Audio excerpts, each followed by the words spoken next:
ప్రతి అక్షరం ప్రజల పక్షం. HR9 న్యూస్ టీవీకి స్వాగతం, సుస్వాగతం. రక్తదానానికి మహిళలు ముందుకు రావాలి, అపోహాలు వీడనాడాలి, మహిళలకు ఆదర్శంగా తీసుకోవాలి.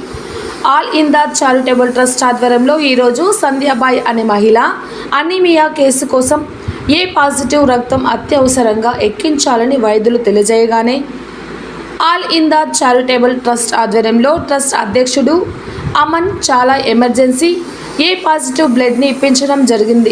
రక్తదానం చేద్దాం, ప్రాణదాతలుగా మారుదాం, మహిళలకు ఆదర్శంగా తీసుకోవాలి. ఈ కార్యక్రమంలో ముఖ్య అతిథిగా అఖిల భారత షాహిద్ టిప్పు సుల్తాన్ మానవతా రక్తదాన సంఘం అధ్యక్షుడు ఉమర్ ఫారూక్ ఖాన్ మరియు ఉసామా ఖాన్ పాల్గొన్నారు. రక్తదానం చేద్దాం, కుల మతాల అడ్డుగోడల్ని కూలుద్దాం, రక్తదానం చేద్దాం, ప్రాణదాతలుగా మారుదాం. ఈరోజు అల్ అమన్ MDS అల్ ఇందాద్ ఫౌండేషన్ వారి తరఫున మహిళ రక్తదానం చేస్తున్నారు. మా పేరు మమ్మీది రాధా, ఏ పాజిటివ్, రెండవసారి రక్తదానం చేస్తున్నారు.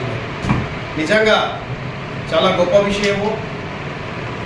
చాలామంది అపోహలకు గురవుతున్నారు రక్తదానం చేయడానికి. మగవాళ్ళు కూడా చాలామంది రక్తదానం చేయడానికి అపోహలు పడే పరిస్థితిలో ఒక మహిళ రక్తదానం చేసి ఆదుకోవాలా, నేను రోగుల్ని ఆదుకోవాలా, తలసీమియా పేషెంట్లను ఆదుకోవాలా, మరి శస్త్రచికిత్సలకు వచ్చే బాధితులకు ఆదుకోవాలా అనే ఒక మంచి సంకల్పంతో ఆమె ఈరోజు రక్తదానం చేయటం గొప్ప విషయము. వాలంటీర్గా ఆమె వచ్చారు, ఎవరి బలవంతం ప్రోత్సాహం లేకుండా వాలంటీర్గా వచ్చారు.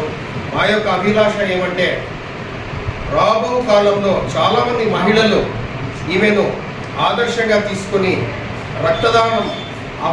రక్తదానం చేస్తే రక్తం ఎక్కడ తగ్గిపోతుందనే అపోహలకు గురి కాకుండా రక్తదానం చేయాలని, రక్తదానం చేయడానికి ముందుకు రావాలని, రక్తదానం చేస్తే ఆరోగ్యము వస్తుంది, మంచి ఆరోగ్యం వస్తుంది, శరీరంలో ఉన్న రుగ్మతలు దూరం అవుతాయి. కాబట్టి రక్తదానం చేయడానికి ముందుకు రావాలని చెప్పేసి విజ్ఞప్తి చేస్తున్నాం. జై మేరా భారత్ మహాన్.